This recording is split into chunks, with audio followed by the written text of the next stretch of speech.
Hello, everyone, and welcome to Lecture 2 of the Star Wars Original Trilogy. We are going to dig into Luke and all of the other characters today, and really, well, we're going to get to the end of movie 4, so we're going to be tracking their development. That's all we're going to be doing, and, well, then we're going to be, tracking your potential development. We're going to be tracking how far that you can go, and, well, let's get to it. So, one of the things, from the last lecture, essentially, Luke overcame, let's say, something like stagnation, right? He overcame the, first of all, realization of, flaws, realization of insecurities, realization of, imperfection, and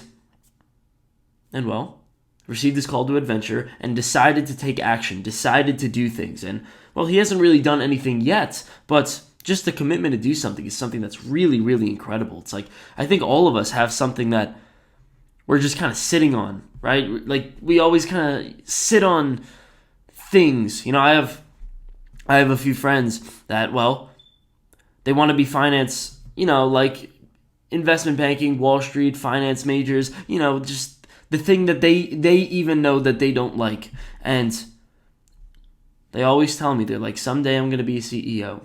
Someday I'm going to start up my own company. Someday I'm going to, change the world. We say this often with charity. It's like, I don't have enough money right now, but someday I'm going to give to charity. And I'm guilty of that too. It's like, it's like, why not now? Why not now? And it's true. It's like we live in a world of inaction. We live in a world that doesn't really, move. And the question is why? You ask the question why, and there's a great quote by Seneca that I really, really liked. He's like, life is long. We live, now 85 years, but humans waste most of it. We waste most of it. You imagine that, maybe the first, if you're doing work, then you're probably doing like 4 efficient hours a day because, that's really the max that you could do psychologically. If you our 8-hour work days, it's like, no, you're really only efficient for 4 hours, if that. And let's say, so we waste 4 hours there, and then most of our relationships, we kind of drag our way through. It's like, okay, you imagine that, you spend a lot of your time just doing things that aren't really that important, and then you imagine that on a grand scale, and you say, if you waste, 5 hours a day, which is an understatement for, the people that I know, it's like, you waste 5 hours a day, that's 35 hours a week. It's like, you're only awake for 114 hours a week. It's like, that's 30% of your week. That's 30% of your life. It's like, you imagine how quickly you can imagine just your entire life, whizzing by without even paying attention. So I have this quote where I have this, it's kind of like an affirmation. It's kind of the thing I tell myself every morning. And it's my, warning sign, essentially. I have this idea, first of all, it's very simple. It's when I wake up in the morning, it's as if I was born. And when I go to sleep, it's as if I die. Because, there's not very much of a difference between dying and going to sleep. It's like you're unconscious, completely vulnerable, not really thinking. The only difference is something like dreams, and you wake up in the morning. It's like if you look at someone sleeping and you look at someone dead, it's like you can't tell unless you feel their pulse. And so that's sort of the idea behind it. And it really makes you cherish the day because it says, instead of living an entire life and spanning out, we'll say, maybe, one day I'm going to be a CEO. Maybe one day I'm going to do something like that. It's like, no. Today is your day. Today is a life. Today is a microcosm of your entire life. And if you break your life into little pieces, which the world does really well with something like days, then you could live your life to the fullest, roughly speaking. So what I say is every night or every morning, I say, today I will die. There's no use fighting in this fact. And then I say, I will not have potential written on my tombstone. I will not go to sleep tonight knowing that I was someone who was thinking, someone who wanted to go and do things, wanted to do, well, whatever it is that I want to do, and not act on it and not do it. I will not just have potential written on my tombstone, because how many people exist in that world? You know, you come into the world as a baby and it's like you are divine. You are everything that your parents ever wanted, and you could be anything that you ever wanted. And how many people waste their life? It's like unparalleled. There's no greater sense of dissatisfaction than that. So, well, you imagine if you say, I will not go to sleep tonight without fulfilling my potential, and you do that for every single day, it's like, well, then you just create a good life. Or at least that's the idea. So that's exactly what Luke does here, right? Luke says, well, I'm not going to stagnate. I'm not going to just sit here and be a thinker. I'm not going to just sit here and be a dreamer, because, well, everyone could dream. What makes you special for dreaming? The only thing that makes you special is acting, you know? You look at something like quitting smoking, for example. It's a small example, but it's meaningful for so many people. It's like, how many times does it take for somebody to quit smoking on average? So let's say you try, you fail, you try, you fail. How many times does it take for you to finally quit on average? The answer is 9. 9 times it takes for you to quit, then relapse, quit, then relapse. But the question is, who are the ones who win? First of all, it's the ones who have the best strategy, because, well, you probably shouldn't be going for 9 times. There's probably we could say that most people don't use the correct strategies. Second of all, it's like, well, you got to keep acting. Even after your 7th time failing, you got to say, I have this dream. I have this will that I am going to quit smoking one day. And after 7 failures, you're like, still going for it. I still believe, and I'm still going to take action. So this is why someone like Luke is such a powerful character. It's like we relate to him so well, and we understand his doubt. We understand the will to stagnate. We understand the impulse to just stay exactly where we are. But we admire him for doing what he does. We admire him for, we'll say, breaking the stagnation. And this is why I always suggest to people, whenever you feel like your life is stagnating, watch these hero movies, because it's like, stagnation is not good. You don't want to stagnate, because when you stagnate, you die. When you stagnate, you decay. When you stagnate, you imagine that, well, you're still growing older, and your body's going to start to fall apart, and so is your brain and all of these things. So, well, if you stagnate, you die. So what's the answer? The answer is very simple. It's like, snap out of it, pay attention, and, well, pay attention to Luke. So, next scene, right? This is where we actually go on the hero's journey. So, Obi-Wan says, watch your step, this place could be a little rough. They're going to go into, well, symbolism here is just beautiful. They're going to go into this little bar. And the bar is full of these little alien animals here, right? But it's beautiful because it's the connection with the outside world. That's what's really nice about it. You know, you have the theme here, and this is sort of the jumping off point. This is I think Joseph Campbell called this the first threshold. But we could say that this is the time where, well, if you set a goal, then you're going to go into some sort of uncertainty. This is something like the ultimate uncertainty. And I think this is really funny, because you look at all these characters and they're somewhat, well, they're described as scum, and they're also somewhat decrepit, right? They're actually like not, well put together. You don't want to be these people. And one of the great, we could say the representation of this is exactly what I just told you. It's the people who have gone before you, the people who have tried to go on your exact mission and failed. It's like, you imagine that. So let's say we'll go with the quitting smoking example. When you decide to quit smoking, when you do exactly what Luke does, right? What's the next thing you must confront? The next thing you must confront is, well, you got to get past the place where most people behind you have failed. First of all, you got to overcome that mental hurdle, because that's not an easy thing. And also, that's something like learned helplessness. And also, you have to, well, get past them. Because you imagine that for the people who quit smoking, for example, and fail, it's like, it's not something like on average it takes like 6 months for you to relapse. It's like, no, it takes you about 2 weeks for you to relapse, a week for you to relapse. And it's like, well, that's the ultimate uncertainty. And that's sort of the barrier, the first barrier that you have to pass. The same goes with, well, essentially anything. And the reason why is very simple. It's like, you decide to strive for any single goal, whatever it is, your brain's actually going to change. Like, you have to develop, well, if it's a worthwhile goal, let's say. So we'll go with the career example. It's like, let's say you, want to learn coding.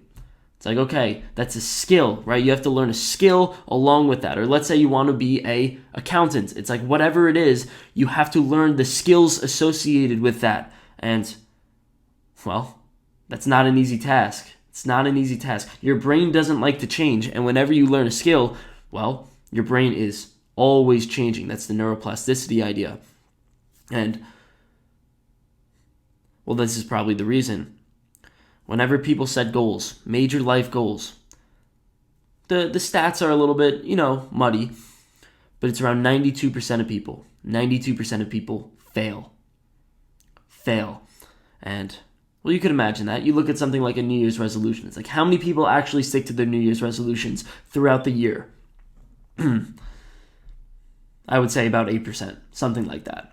So this is why we look highly upon heroes, because the heroes are the people who, well, are able to break out of this little jumping off point, this little set of scum. They're able to look at that and they're able to, well, go into the next level. They're able to, well, ascend above the average man, we'll say. And this is the representation of Han Solo. So we meet Han Solo, and that's exactly what he is. He is just another one of the scum, right? He's just another one of the, well, smugglers and what? Criminals, and, that's really all he is. And you could see him as somebody who can, well,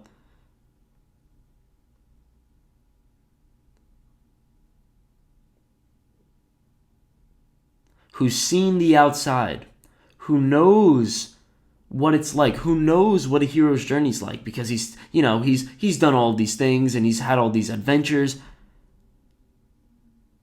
and he's pessimistic about it, right? He's pessimistic about it. He's your friend who's going to go up to you and say, oh, you really want to lose weight? Good luck. It's not an easy task, and you're probably going to fail. Right? He's the person who's going to tell you that. He's the person who's going to say, "Oh yeah, you really want to go and do that?" It's like you'll probably fail. You'll probably fail, and you'll have those people. Like there's no doubt. I've had many of those people whenever I do, well, essentially anything. And well, that's the idea. He's like we could say, ultimate realist, because he's seen it and he knows that people fail. He's the person who, like me at the moment, is going to tell you it takes you 9 times to quit smoking. It's not just all, well, sunshine and rainbows whenever you try to actually do something important. And he's partially right. But he's also partially wrong. And this is where it gets into the idea. He is the representation of doubt, right? Because, well, obviously, he says, I don't believe that there's one all-powerful force that controls everything. There's no mystical energy field that controls my destiny. So whenever he talks about the force, whenever he talks about, well, achieving things, it doesn't really hit him. He's, well, if we're going to look at it from a personality perspective, he's Luke's doubt. Right? Because you can imagine he's going on a trip with Luke, and well, Luke and Han Solo make friends, right? They're probably best friends as they go through this, and the idea there is very simple. It's like, throughout this movie, Luke and doubt are one, right? Luke is doubtful. He is always consulting doubt. And you can imagine that. It's like, okay, you decide to go and drop everything and pursue some meaningful goal. It's like the first thing that's going to hit you is doubt. The first thing that's going to hit you is a Han Solo character. And he's got to come with you. In short, Luke and Han Solo are the perfect match for each other. This is why they're perfectly paired up together, and, well, this is why they're put to be paired up together. You have the doubtful person who has seen the world and understands how damn hard it is. So we could say he's the opposite of naive, but he's real, and he's a little too doubtful. And then you have someone like the hero. You have Luke, who hasn't seen the world yet and is incredibly naive, but he's ready for anything. So, even though you could say he's somewhat blind, he's still ambitious, and that's one of the things that Han Solo is going to have to, develop within himself. And we're going to discover this idea, the idea of integration. Eventually, Luke needs to integrate Han's personality, something like realism, something like, we'll say, the end of naivety. And, Han's going to have to integrate something like Luke's personality. And that's when we feel happy, because Luke himself is too naive and Han is too doubtful. And, they're both incomplete without each other. So, now let's take a little look deeper into Han's character. The idea is really weird. It's like, okay, so you choose this life, right? You choose this life of, I don't believe in anything, right? Or, I don't believe in anything deep. I don't have anything to strive for that's meaningful. And, you could say that's something like people who don't have a spiritual anything, right? And when I say spiritual anything, I mean something like religion, something like strong relationships, because, there's a very strong spiritual aspect to it. Or something like play. All of these things, dancing, right? These things, they deliver some sense of spiritual enjoyment out of them. And, Han has none of these things. It's actually, you would think in psychological literature, psychological fact, that they would just debunk the idea of spirituality and say that's stupid and say it's not really worth it. Actually, it's the exact opposite. If you look at something like Martin Seligman, he talks about the idea, he was the president of the American Psychological Association in the 1990s, and he said, essentially, spirituality is necessary for a happy person. You could take away the idea of a hokey religion. You could do that if you want. More power to you. But ditching the idea of spirit itself and just sticking with this, rationality that's left in our culture. It's like, that's not going to do it for you. And Han Solo is the exact reason why. The problem is, for Han Solo, if you don't believe in anything, let's say, above you, if you don't have anything meaningful to strive for, then you're stuck on the ground. Then you're stuck doing the things, doing things that are in the material realm, because you're never going to ascend to any realm that's, beyond that. And a good way of conceptualizing it is something like this. If you make money your god, then there's very little difference as to making that your god and God your god. And there's a good argument to be made that every single person has a god, whether or not they call them God, whether or not it's an actual religious idea. You think of somebody who's a workaholic, and I went through a period where I was way too much of a workaholic. I would say that my God, in that case, I would wake up in the morning and I would pray to work. I would pray to, getting stuff done. And I wouldn't feel good about myself unless I got stuff done. And it was, we could say that was my God. It was an insufficient God, but that's my God. Same thing for an addict. You could say, what is an addict's God? It's like, they pray to the, in a metaphorical sense, they pray to whatever drug, we'll go with drug for now, but, I say screens all the time because I think that's also part of it. Whatever distraction they choose. And well, this is what Han Solo's left with. The idea here is, well, if you're not oriented towards the highest aim, if you don't try to, well, aim above the horizon, well, unfortunately, you're just going to be left to something like your animalistic impulses and, well, something like we'll go with animalistic impulses for now because this transitions right into the next idea. That's why he's paired up with Chewbacca, right? He's paired up with Chewbacca. Why? It's like you can't imagine a Jedi hanging around Chewbacca because Jedis don't really pursue their animalistic impulses, right? They pursue something like their spiritual impulses, whatever you want to call it. But Han Solo is paired up perfectly with the animalistic impulses because, well, we could say that it has his animalistic impulses, his, well, pleasure, self-interest driven motives are so strong that they actually are apparent when he walks in the room. You could actually see it, and that's why you have someone like Chewbacca who travels with him.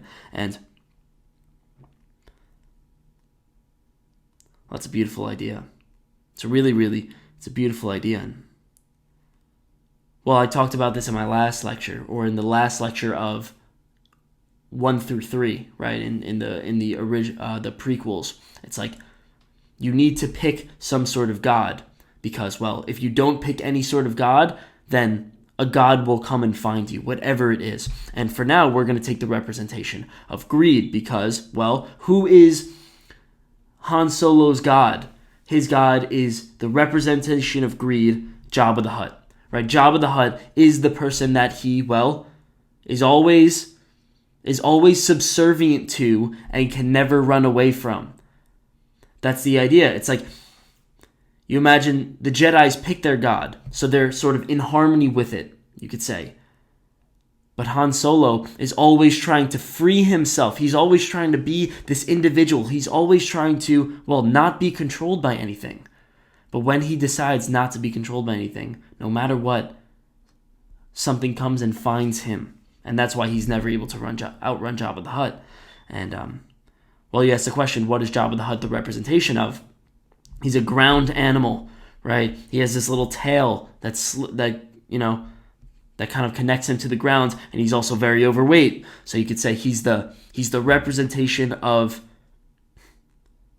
well, exactly what the farm was the representation of. The ground, right?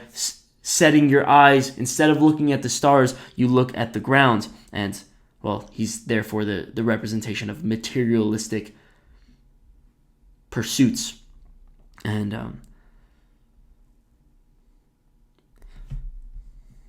it seems like a pretty tough life. And I'm going to give you a really, really great example of this. A real life example, and that's Elvis Presley. He's the perfect archetypal representation of this. He was, let's say, the first rock and roll guy. And he was, well, the first person to really experiment with the idea of being incredibly popular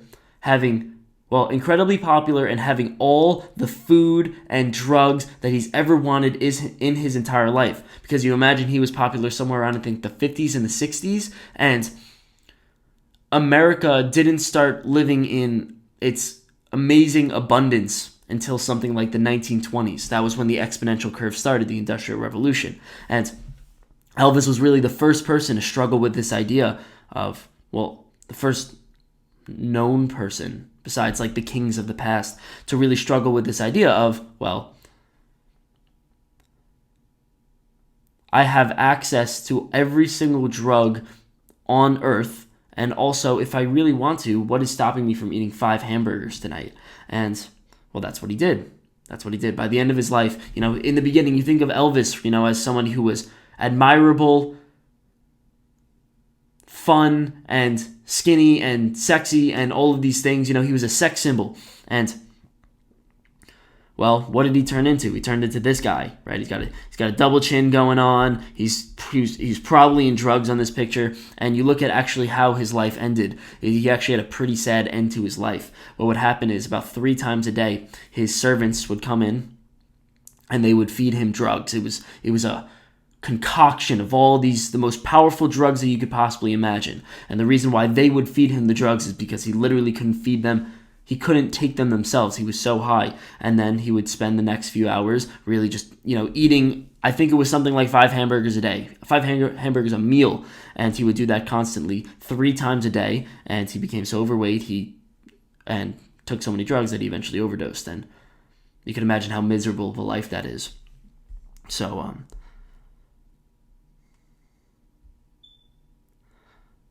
so that's the idea. And I think it's a good... It actually gets back to the Aladdin idea that I talked about in Star Wars 3, right? The problem with Anakin was that he had so much doubt, right? He had so much doubt in the system, in the Jedi Order, and, well, let's say something like the Jedi God that we're speaking of. And what ended up happening? He was so diluted. He was so not focused on the one thing that he could, well, strive for, right? The one meaningful goal in which he tries to pursue. And as a result, he falls for the distractions. He falls for the other jewels in the Cave of Wonders, to give the Aladdin reference. And I'll even give a great personal, well, universal reference. And it's something very simple. It's like, well, and this is an idea I really talked about very deeply in my book. It's like, well, if you want to, let's say, lose weight, right? What are you doing it for, and who are you doing it for, and why are you doing it? If you don't answer those questions, if you don't really establish the strong goal, something like, I think one of the greatest answers was, I'm doing it so I could see my grandchildren, or I'm doing it to, raise my children properly, or something like that, right? Or I'm doing it for my friends. I'm doing it to have a positive impact on my friends. I'm doing it to have a positive impact on the world. I'm doing it to have a positive impact on myself. And we could say those are strong whys, and that's a strong goal. But that's going to make you, let's say, more likely to pursue the goal and have the motivational systems necessary to pursue the goal. But if you muddle this goal, and you just leave it in doubt, and you say, well, I want to do it because I probably look better. Or, I probably do it because it's just, I don't know, I just want to. Like, everybody looks nice, and I don't really look that nice. It's like, if you don't establish a very clear idea, then, well, you're going to be more likely to, let's say, fall off the path, fall towards the distractions, because there's no, let's say, star that's orienting you. And we're going to watch that play out throughout this movie. So, what happens is next, Han Solo and Obi-Wan get into a little dispute about, what is real, the Jedi's or the doubt. So, Obi-Wan teaches Luke a little bit about the Force. But we're going to get into that in the 5th movie because, well, that's where Luke meets Yoda, and that's where he learns everything about the Force. So I'm going to put them all together. But here's the next idea. So they're traveling, and they go to... So their plan is to go to Alderaan, right? Alderaan, and meet, let's say, the allies of the rebellion. And, well, that's exactly what Luke wants. You imagine that Luke would love to go and meet the people in his rebellion. He would love to meet the people that are going to push him forward in his goal. But by the time that they get there, they realize that Alderaan has been destroyed. Alderaan has been destroyed, and they are pulled in by the Death Star. And that's very simple. It's a very simple idea. It's like, what happens when you make a naive plan? What happens when you just go out on a limb and let's say, well, let's keep with the example of losing weight. It's like, you say you're going to lose weight. You say you're going to work out tomorrow, right? You say you're going to do it. It's 11 o'clock at night, and you say, tomorrow I am going to work out. You wake up the next morning, and you expect to see something like Alderaan. You expect to see a friendly face, a friendly, let's say, motivational system to say, yeah, like, let's go for a run right now. But you wake up in the morning, and what is the unfortunate reality? You meet the evil within yourself. You don't meet the good. You don't meet the thing that's going to push you forward in your goal. You made a naive goal, maybe, and, well, what do you meet? You meet, let's say, laziness. Right, in that case, you meet the representation of Darth Vader. And maybe that's why on average, New Year's resolutions fail after January 12th or on January 12th on average. It's like people expected to go for a whole damn year, but they couldn't make it past January 12th. It's like maybe they thought, or at least maybe they hoped that they would, that their motivational systems, that their willpower would latch on and they just kind of make it through. But well, the first thing that you meet in those first 2 weeks, what are you going to meet? You're going to meet every single thing that's fighting against you to go and make that goal. And in this case, lose weight. It's like Luke is opening himself up to reality. And well, this is where he does exactly that, opens himself up to reality.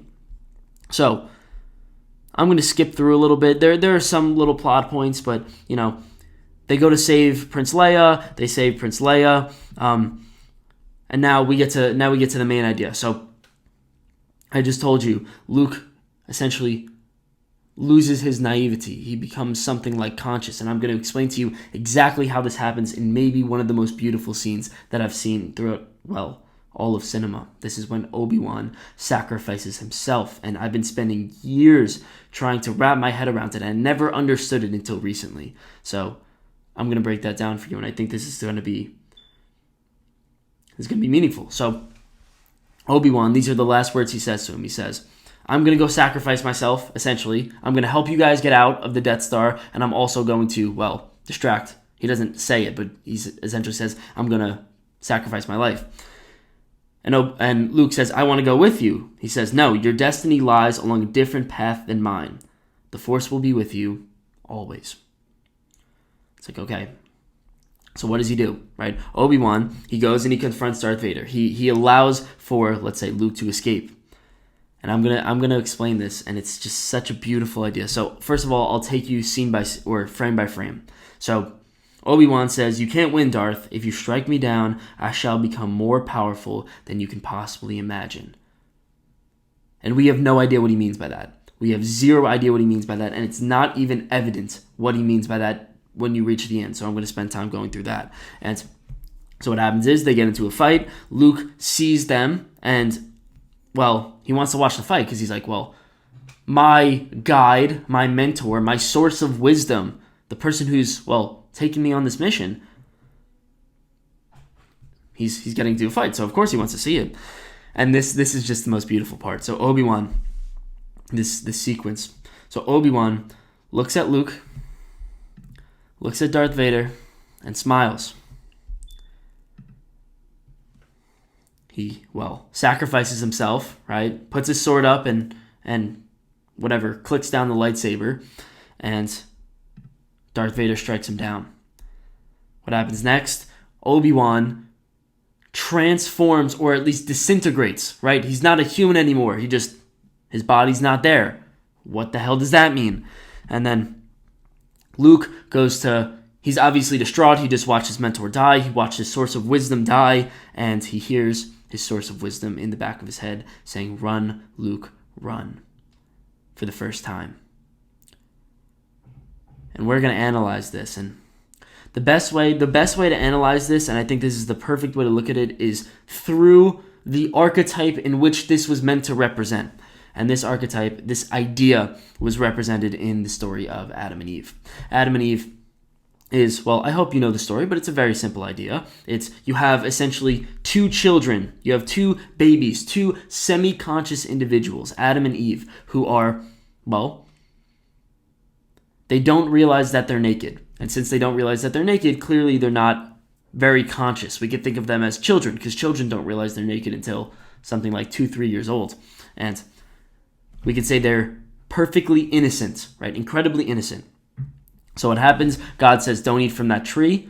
And this tree is the tree of the knowledge of good and evil, right? It's the tree of, let's say, wisdom and evil. So obviously they eat from the tree. The snake is the one who baits Eve into eating the tree, and so does Adam eating the apple from the tree, and they become conscious, right? They become conscious, they fall to earth, and they become, well, human beings, and they start the human race. Satan, or the devil, or the snake, says,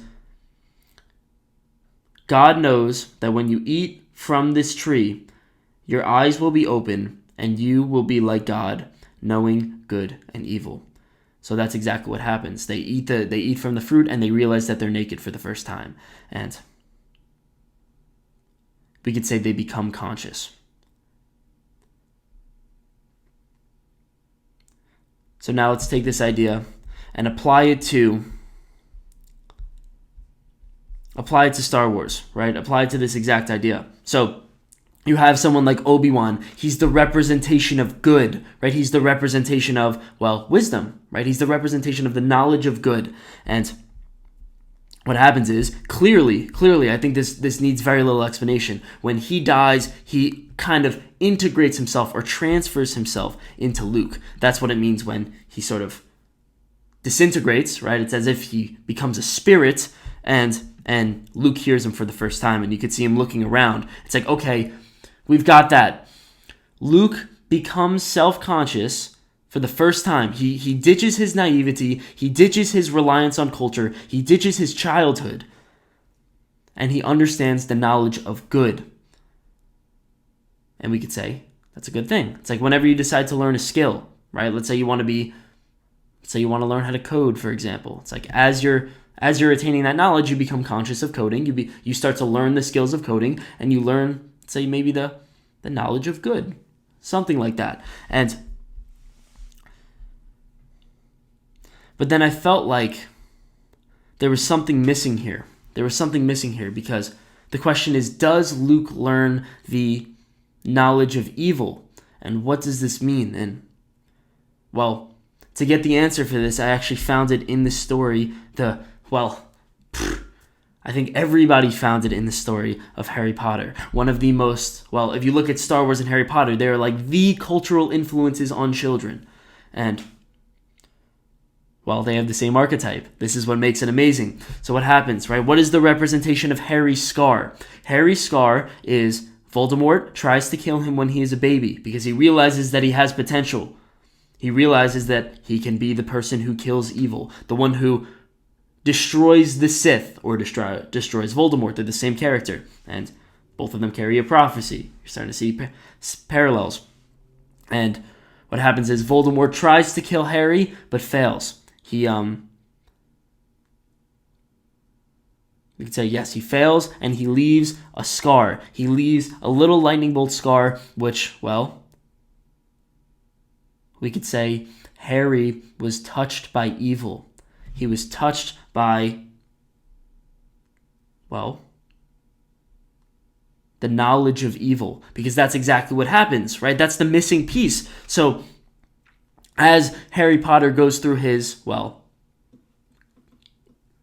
all 7 books, what happens is his scar starts to prickle a little bit, and he starts to see Voldemort's thoughts. And that's the idea. It's like, if you want to beat evil, if you want to destroy evil, then you need to understand evil. You want to beat a psychopath, and you don't want to, the thing about a psychopath is that they're incredibly non-emotional, and they're very manipulative, or many of them are. It's like, if you want to defeat a psychopath, you need to understand the mind of a psychopath. You want to defeat somebody who is a bully, right? A bully, and I'm not saying like a physical bully. I'm saying, the friends,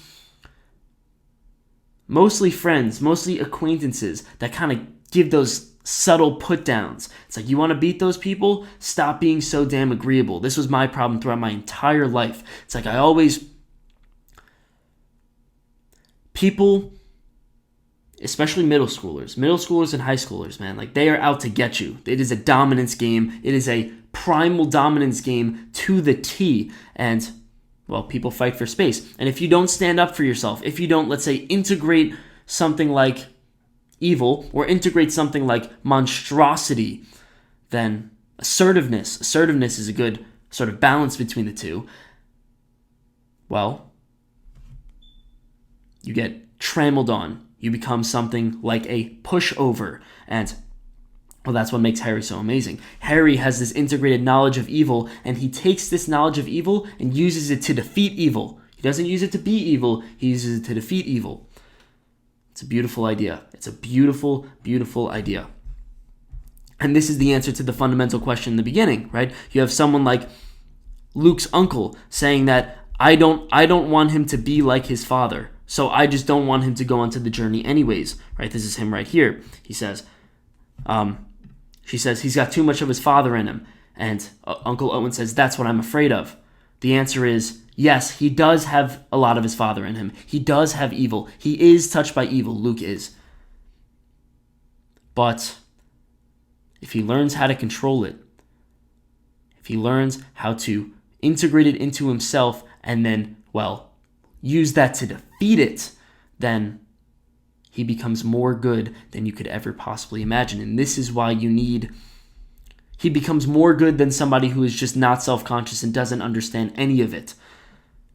And, well, that's exactly what Uncle Owen said. Uncle Owen said, don't take the risk. Luke would say, no, I am going to understand the darkest parts of myself, and I'm going to, well, defeat them. And that's exactly what you do whenever you go on any hero's journey ever, or set any goal ever. It's like, okay, you wanna get a good career, you got to overcome laziness, right? And we could say laziness is something resembling evil. It's the thing that wants you to stagnate and die.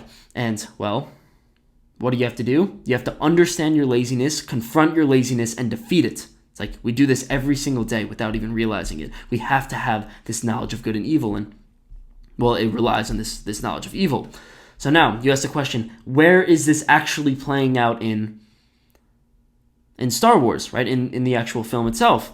And, well, that's the final piece in this puzzle of what Obi-Wan means when he says, you can't win, Darth. If you strike me down, I shall become more powerful than you could possibly imagine. The fact that Darth Vader is the one who is striking him down, the fact that Darth Vader is the one who, well, is initiating the knowledge of evil, that is the thing that, well, makes Luke conscious, and that is the thing that gives Luke the knowledge of evil. And that's what gives Luke, in the end, the ability to beat Darth Vader. That's exactly the same idea in Harry Potter. Exactly the same idea. Because Harry Potter is the only one here who is touched by Voldemort, he's the only one who's able to defeat him. That's the problem that I have with the Adam and Eve story, and I think it's... Well, I'm not just going to casually criticize one of the foundational texts of Western society, but I think that on this level of abstraction, or in this level of analysis, you kind of miss that. You miss that idea because, well, in Harry Potter and Star Wars, you have the villain initiates the evil. And that's a great way of conceptualizing it. It's like when you were born, it's like evil is initiated. Evil is given to you. You didn't choose to be evil. It's just given to you, and it's just part of your biological systems. And that would be something like Voldemort or Darth Vader giving it to you. But for Adam and Eve, it's a completely different lesson. It's completely, well, it's since the unconscious individual was the one who initiated it.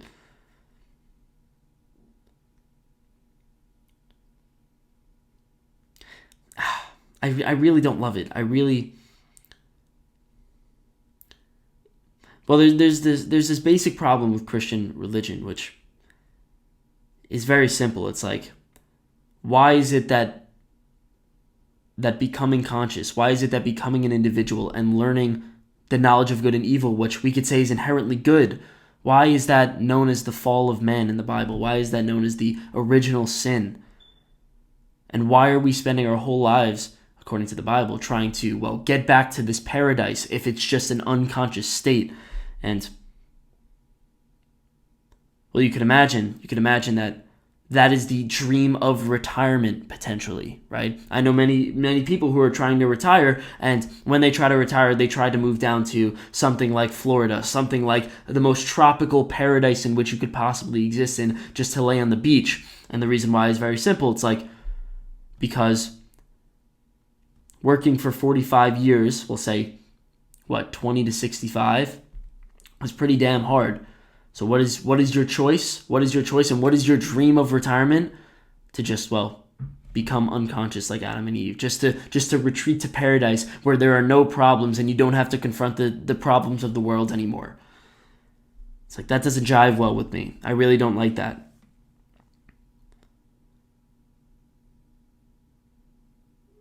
And it's actually something that's, well, it's been proven true. It's like, you actually go into a nursing home, and they did a study. They had floor 1, they gave them all the choices in the world in the nursing home. They said, you get to choose which movie you're watching, what food you eat, what they gave them a plant to water and grow, and they gave them all these different options. And then for floor 2, they told them essentially, this is what movie you're going to watch tonight. These are the food options that we're giving you. Blah, blah, blah, blah, blah. You have no decisions. And the nursing aide just kind of did everything for them. And what resulted? The people in the first floor, the people who were able to make decisions for themselves, lived much longer. And they receded, or something like fell apart in a less rapid rate, because they were still bearing the sufferings of the world. They weren't falling apart. And, well, that's a good lesson for your children as well as your elders. It's like, let them make decisions for themselves, because they still have to have their independence. They still have to be their own human being. And that's why Obi-Wan has to integrate himself into Anakin. It's not like Obi-Wan could just tell him things. Not Anakin, into Luke. It's not like Obi-Wan can just tell him things. Luke has to be the one who has the knowledge of good and evil. He has to be the one who, well, integrates the hero and the wisdom. And, well, that's why he becomes more deadly than Darth Vader could ever imagine. It's because he's not only conscious, he doesn't only have knowledge, but he can integrate it into his individual self. And if you put the two together, it's like you have a hero. So we move on, and, well, you have the, some plot points, right? Han Solo says he's going to leave, and of course he does, but they got to figure out, so he leaves, and we got to figure out, because he's doubt, of course, but we got to figure out now how we are going to destroy the Death Star. And the way that they explained this was so freaking beautiful that, well, it ties up the idea of A New Hope so well that, well, this is the reason why it's the 4th highest grossing movie of all time, even though it was made in 1977. It's like, that shouldn't be a thing. But there's just something special about this movie, and it concludes with this basic idea. To defeat the Death Star, it's not going to be done at a group level. It's not going to be done by a starship going and defeating it. It's done by an individual. I'm going to say this in a more abstract way. To defeat evil, you do it as an individual. It's not going to be a group effort. We don't do it as a society. The responsibility lies in the individual, and that's exactly what happens. The only flaw in the Death Star is a one-man fighter in a little 2-meter hole that, well, can only be penetrated by the individual. And I'm going to explain to you very simply what this means. If you want to redeem something like society, if you want to figure out how we're going to navigate, well, the very difficult time that we always find ourselves in, because, well, we're always going to have to deal with this idea of tyrannical culture. We're always going to, well, even more now than ever, right? No matter which side you're on. And, well, the question is, right, what is the solution to this? The solution is the individual. This is the most Christian idea that possibly exists. This is the most American idea that possibly could exist. It's very simple. It's like,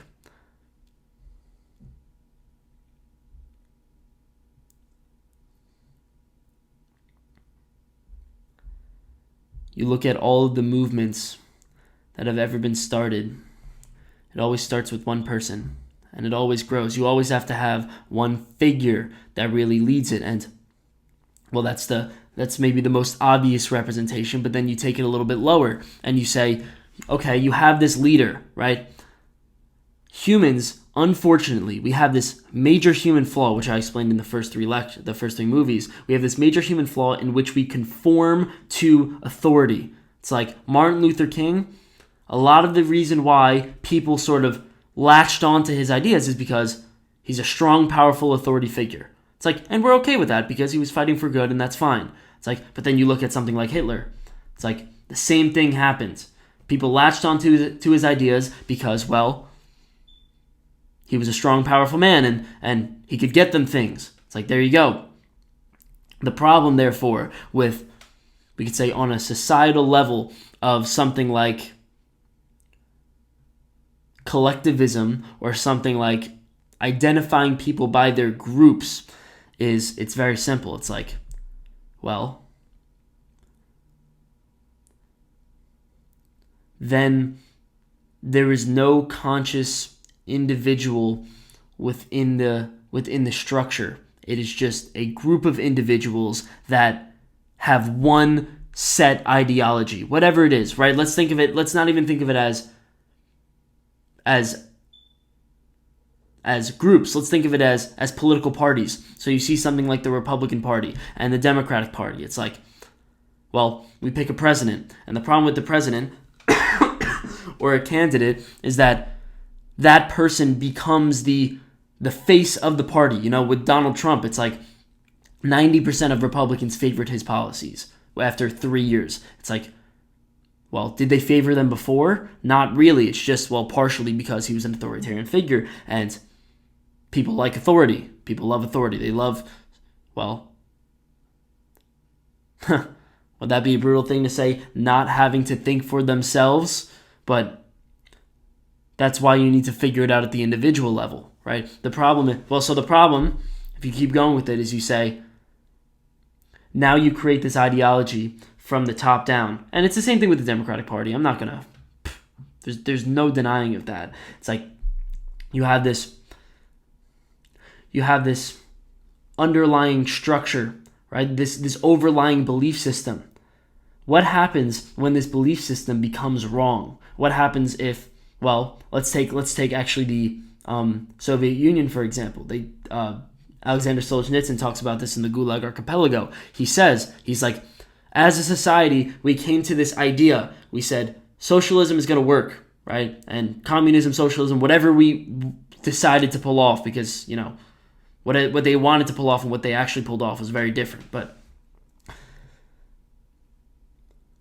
we set this ideal, and then the ideal started to fall apart, right? You know, people started killing each other, the government started killing people, and the solution, well, caused the famine, and 30 million people died, and all of these things. But because we were all unified together as a group, and we had this group ideology, it was so difficult to make the change that people, even though they were watching, well, their own people die, they were so attached to this group ideology that they were going to say, well, it still works. It still works. They didn't have to think for themselves. All they had to do was think for the group ideology. And, well, then you have something like blind individuals who are influenced by the dogmatic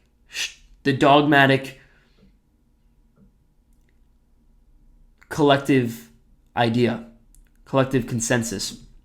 And what is the solution to that? The solution to that, in that case, was Alexander Solzhenitsyn. It was an individual. It was some person who said, wait a second, this collective, this tyrannical culture that was created in the Soviet Union, it's wrong. And I'm going to do something about it. It's my responsibility to go and make the fix. It's my responsibility to conquer the evil, which in this case was an evil governmental structure.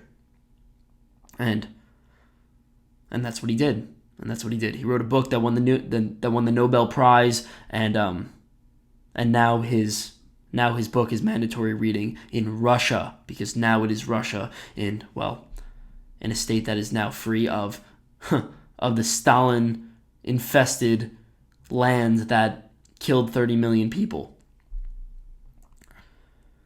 The answer to evil is the individual, and that's exactly what they talk about in this movie right here. So exactly what happens is they go on these individual fights and they say, okay, only an individual could take down the Death Star, because, well, that's the thing that thinks for themselves. That's the good representation. You have a culture that's too structured and rigid. Nobody thinks for themselves because you already have established something like an ideology. Therefore, you restrict the individuality of each of your members.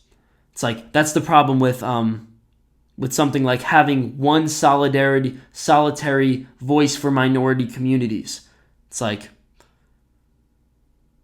you look at black individuals. It's like, well, there are many different types of black individuals. You can't just group them all into one category. There are actually a lot of rich black individuals. It's like, well, how are you gonna figure that out, right? How are you gonna mesh those the black millionaires and say that all black people are suffering, or say, or attach one group identity to them? You can't do it. So what you really need to do is allow for everybody to think for themselves and allow for them to to do something like express their individuality. But we don't even have to look at this from a large societal perspective on how to change the world. We could just look at this from a localized individualist perspective. It's like, what is exactly the thing that Luke was trying to fight against? He was trying to fight against the domineering culture, the tyrannical culture in which he was born in. We are all trying to do that. And the question is, how can you psychologically overcome this culture and become your own individual self? It's like, the answer is, roughly, become an individual. Learn to think for yourself. And, well, it's your job to conquer the evil of, in this case, conformity. It's your job to conquer this domineering culture. It's nobody else's. And, well, that's exactly what Luke's going to struggle with here. So right now, we have Red 5 standing by. Red 5 is, well, I think this is so funny, the fact that they call him Red 5, and the fact that, well, this was definitely done on purpose. He's not Luke Skywalker. He's not the tremendous individual when it comes to confronting evil. What is he? He's Red 5.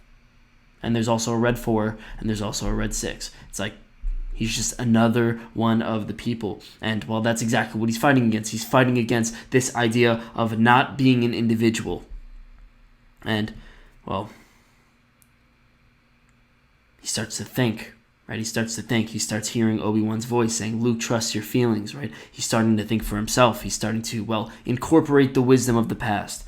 And, well, here's where we get to the idea. They try to take down the Death Star, and we have he does it with all these other people, and, well, he's in the realm of the people who failed, because everyone around him is going to fail. All the other, let's say, red 3s and red 2s and yellow leaders and all of these people, they're going to be the one who fails. We have the one who missed his shot. We have the one who left. He's saying sorry. We have the one who died. We have, well, that's, and then almost all of them die. It's like, yes, that's exactly what happens. It's like, yes, there were the people in the first threshold that failed, but, well, there's going to be people in different thresholds that also fail. It's like, whenever you go into a career, there's a hierarchy, right? There's the people who are at the top, and then there are the people at level 2 and level 3 and level 4, and you can imagine that hopefully every single person wants to get to the top, or many people want to get to the top, and there's a strong competition there, and, well, what are you fighting there, right? Everyone's going to have to fight for each other, and only one could win, or very few can win, and you're going to have the people that just kind of get stuck at the bottom. The same idea goes with something like conformity. Like, I've seen it. I have friends who want to be entrepreneurs, and, many of them aren't really built for the school system. But at this, they're just not made to be in school. They're more of the creative, open type, and well, they want to be an individual. So they've taken the steps, like they take action. But it's like, what happens if your business fails? Where do you end up? You end up, if you really didn't want to be in school, then you really probably didn't want to be an employee. But where do you end up? You end up as an employee. That's just how it is. You end up as, well, part of we'll say a domineering culture in which you were not, and that restricts your individuality. It's like, how could you be the most individual of all of them? It's like, yes, be an entrepreneur. It's like, being an entrepreneur is literally just doing your own thing. Being part of a company, well, this is at least how they see it. It's like, well, I'm taking orders from a boss. It's like, it's not my decision, it's their decision. That kind of sucks. So we have the people that, well, fail along the way. And Luke, well, he does exactly what an individual is supposed to do. They have these little monitors here. And these monitors, this is the perfect representation of conformity, actually. So they have these monitors here. We could call them machines, rational thinking, all of these things. And they are going to be the things that, well, they're using to see where they should fire their shot and how they should take out the Death Star. And there's a little bit of doubt. They're saying, are you sure that you could use the computer to hit it? And Obi-Wan tells him, he gives him the wisdom. He tells him, use the Force, Luke. Let go, Luke. And what he's really telling him there is very simple. He's saying, trust your feelings, essentially. Trust your individual nature. Trust your individuality. Don't give in or don't trust the system in which you were told to trust. Trust the thing that comes from inside of you. Your deeper impulses for, let's say, well, meaning or instincts or, well, in this case, accuracy. And, well, this is how you become an individual. This is the steps in which you become an individual. You consider the thing in which you were told to do, and, well, you trust your feelings to say, well, is this right? Right? You trust in other words, you trust your gut instinct to say, well, do they really have the best system here? And Obi-Wan says, Luke, trust me. He puts away the monitor, and he takes down the Death Star. And it's a beautiful idea. And then also, of course, you have the beautiful realization, right? The beautiful ending of doubt in that moment, right? In the moment where he puts away the monitor, he puts away the computer, that's the moment where Han Solo comes in. The person who saves, in this case, overcomes his doubt to, well, achieve the mission. And that's exactly what Luke does here. He overcomes his doubt, fires the thing himself, and they fly away from the Death Star and destroy it. It's like everything comes together. It fits in together just like puzzle pieces. And,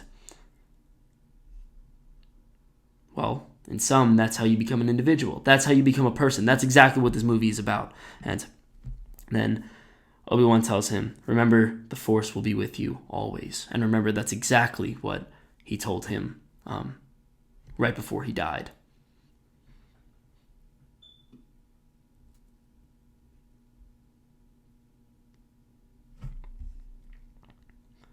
So, Darth Vader goes away, right? Essentially, he just goes away for now, and he's gonna have to deal with him again. You think about it, and really, it's like, this is the funny part. It's like, okay, we reached the end, and everybody's all happy, but really, what happened? What happened in this movie? It's like there was a potential threat. You destroyed the threat. You didn't defeat evil. Darth Vader's still a thing. They can make another Death Star. They're still 1,000,000 times stronger than you. Nothing really substantial happened. Relatively speaking, because, well, they could just build another Death Star. They could just do another thing. But, what are you left with? You're left with a new hope. Right? That's exactly what the meaning is. You're left with a new hope. And that hope is all put into one man. And it's the individual. Right? It's the individual. It is the developed individual. It's the developed ego of Luke Skywalker, who has now been able to see above the horizon, who has been able to look past the shallow, well, culture in which he has been placed in, which we could say is the representation of Darth Vader and also his parents. And, well, and he could look past it. Now, I'm going to conclude this with just the simple 3-step idea of why this movie is so impactful and, well, how this concludes in you becoming an individual and what his steps were in, well, becoming a person. So it's a very simple idea. There are 3 steps in which it really seems to be. Okay? First step, pursue your meaning drives. That's exactly what Luke is doing here. He's able to somehow, because this is what all children are able to do, and we don't really know why this happens. It's just something that comes from you. It's like You know when you're stagnating. You know when you're not happy, and you know when you're, well, not doing the thing that you're supposed to be doing. And you could look at someone like the average person in a dead-end job. It's like they just don't want to pay attention to that. They're just saying, hey, listen, I don't care. My meaning drives are going off. They're saying, yes, you should change. You should do something that is, well, you're in the wrong place. That's a good way of saying it. Your meaning drives are saying you're in the wrong place, and they just say, no, whatever. I'm just going to, well, do exactly what Anakin did and just sort of overcome it. Just sort of, tell that little voice inside of you to shut up. And you can, but the answer is pursue your meaning drives. Whatever is speaking to you, well, at least consider it. It's like that's your individual will talking. That's your individuality. Listen to it. And, well, that requires that you think, right? Of course, that requires that you think. The second idea is bear a responsibility, right? Actually decide to, well, if you want to become an adult and if you want to do something meaningful, it's very simple. It's like, well, find something that gives you a sense of meaning, right? Because, well, you have someone like Leia coming and saying, help me, Obi-Wan Kenobi, you're my only hope, right? And Luke, and obviously Obi-Wan, but Obi-Wan dies, has now an individual responsibility. It is his duty to go and, well, in this case, develop friends, rescue a princess, and defeat evil. It's like, not too bad. And, well, that's exactly what I meant before when I say you need a strong why. You need a strong reason for doing what you're doing. Because, well, if you're someone like Han Solo who just does things for his own self-interest and has a god of, well, Jabba the Hutt, it's like, well, you're probably not going to want to be motivated to do anything. There's a great quote from Carl Jung. I don't know if I said it here, but the quote is, if it weren't for the leaping and twinkling of the soul, man would rot away in his greatest passion, idleness. And that's really the idea. It's like if you don't have something that pulls you forth, if you don't have something, well, if you don't have meaning and you settle for something like Jabba the Hutt, then, well, you're not going to want to do anything. And, well, if you want an example of that, take a look at college kids. I see it all the time. It's like, if you're really not interested in your major, and many people are not because they only just do what their parents want them to do or what makes the most money, it's like, well, you're just not going to want to do your homework. And then you're just not going to want to study for your test. And then, well, you're just going to fail your classes. And then, well, not even that. You're going to go below your potential in your classes. And then it's like, where'd you get out of that? What did you get anything out of that? The answer is something like your soul died and also you didn't even pursue your potential in the process. So Viktor Frankl gave the answer to this, because I think one of the problems that we all struggle with is something like, well, Luke saves the world, right? His individual responsibility was saving the world. And you could say, I'm not Mahatma Gandhi. I'm not Nelson Mandela. I'm not Martin Luther King. What am I supposed to do? Right? What am I supposed to do? And Viktor Frankl in his book Man's Search for Meaning gave me the answer. And I think this is the perfect way of, well, answering that problem. He says that you must bear a responsibility. Pick something meaningful that you and only you can do. It's an individual goal that was given to you, an individual responsibility that was given to you. And, well, we all have something like that. It's like you have no idea the amount of influence that you have on your family and friends. You have no idea. If you make it your responsibility to, well, make yourself better because you want to make your family better and you have a positive influence on them, it's like that's a good responsibility. There was actually a great study. It was a long range study, and it was very simple. It says if you lose weight, then your friend also loses weight, or your close friends also lose weight. If you gain weight, the chances that your friends gain weight rise by, I think it was 70% or something like that. And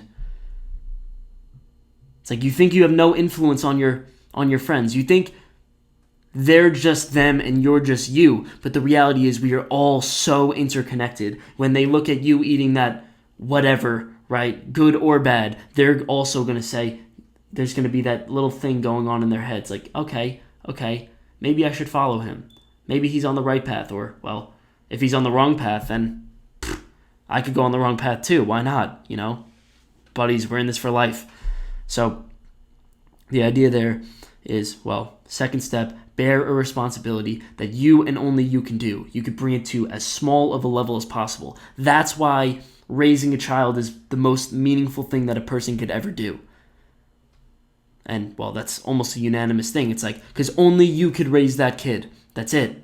And, well, when you decide to pick a goal, right, what do you think I'm doing here? I'm bearing a responsibility that I think I am called to do. I think that I have, well, a responsibility to do. And only I could share these ideas in my, well, belief. I think only I could share my ideas. Only I could share my individuality. So that's step 2.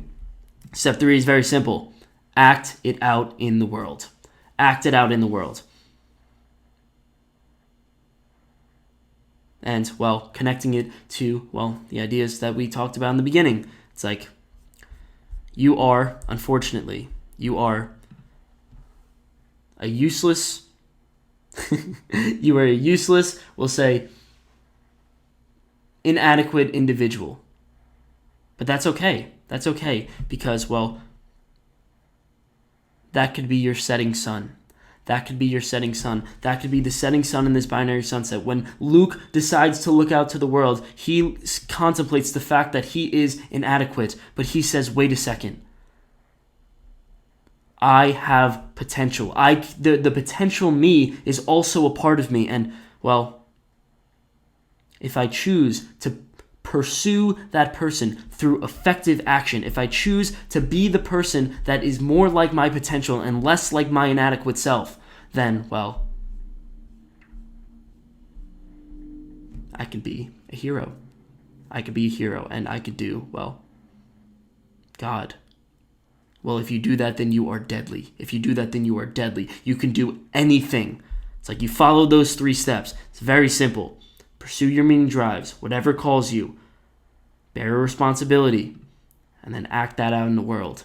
It's like, that's what makes A New Hope such a powerful damn movie. And that's where we will end it for today. If you're going to take any lessons from this movie, it's like, those are the 3 right there. And they're all explained perfectly in A New Hope. So we are moving on to the 5th movie next lecture, and I will see you there.